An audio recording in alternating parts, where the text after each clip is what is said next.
Friends, I remind you. Because of censorship, we can't publish much about the royal family here. For this reason we publish in the Telegram channel. There is no censorship. Link to Telegram in the description under the video. Harry and Meghan say they now want to move on. If only that were true. So there we have it.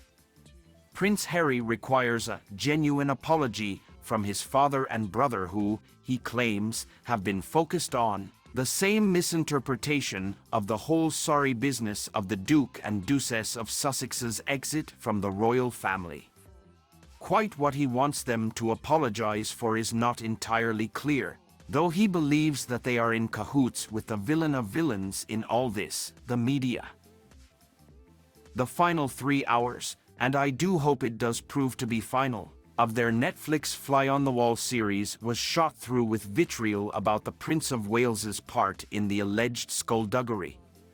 As for King Charles, apart from some positive references to how he had helped at Harry and Meghan's wedding, he finds himself accused of not telling the truth at the Sandringham summit that signaled the end of the Sussexes' royal sojourn. We are left in the dark as to what untruths the king uttered. That summit, called by the Queen to try to thrash out a solution to her grandson's unhappiness, was evidently a bitter encounter. Prince William is known to have a short fuse at times, and it seems that fuse was well and truly detonated during the course of their awkward discussions.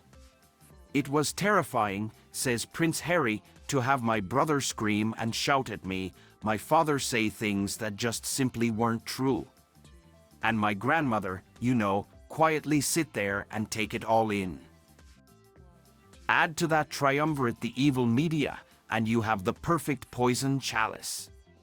Prince Harry insinuates Prince William bullied him and the Duchess out of the royal family, which is quite an accusation.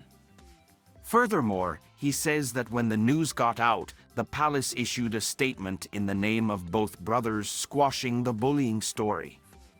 But according to Harry, he wasn't consulted about the statement, further evidence, he asserts, that the palace lied to protect his brother but refused to tell the truth about him and Meghan. It is a frequent theme of Harry and Meghan that the palace routinely lie. I concede that it was certainly tricky for the press secretaries to tell the complete truth during the breakdown of Charles and Diana's marriage, but it was more a question of obfuscation and silence than lies. Harry and Meghan might care to remember that they instructed their staff to lie outright to the media when the Duchess gave birth to Archie. We trustingly reported that she had gone into labor only to learn that in fact she'd had the baby several hours earlier. A small point perhaps, but a principle betrayed. And it is betrayal that Harry accuses William of when he cites a pact they made about never allowing their office to copy the other royal households in trading stories with the press. That pact, he says, has been broken and his brother is now on the side of the institution. I get it. It's his inheritance, it's ingrained in him. Harry might get it, but his words suggest that their relationship is permanently severed. They are on two sides of the palace walls, two sides of the ocean, two sides of every argument. There is no more of the, he will always be my brother, I will always love him and be there for him, as there was in his interview at the end of their South African tour. Now he admits there is a wedge between them. He is sad about it, but says he has made peace with the fact he will probably never get genuine accountability.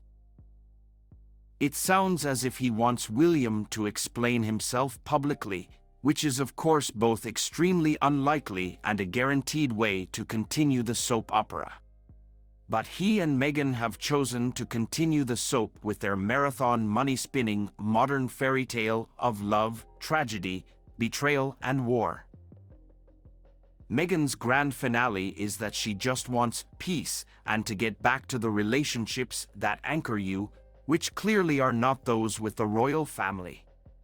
In the final scenes, Harry and Meghan skip along sandy beaches. According to Harry, he and his wife are now focused on moving on. If only that were true. Next chapter, his tell-all memoir hitting the bookshops in January. Happy New Year!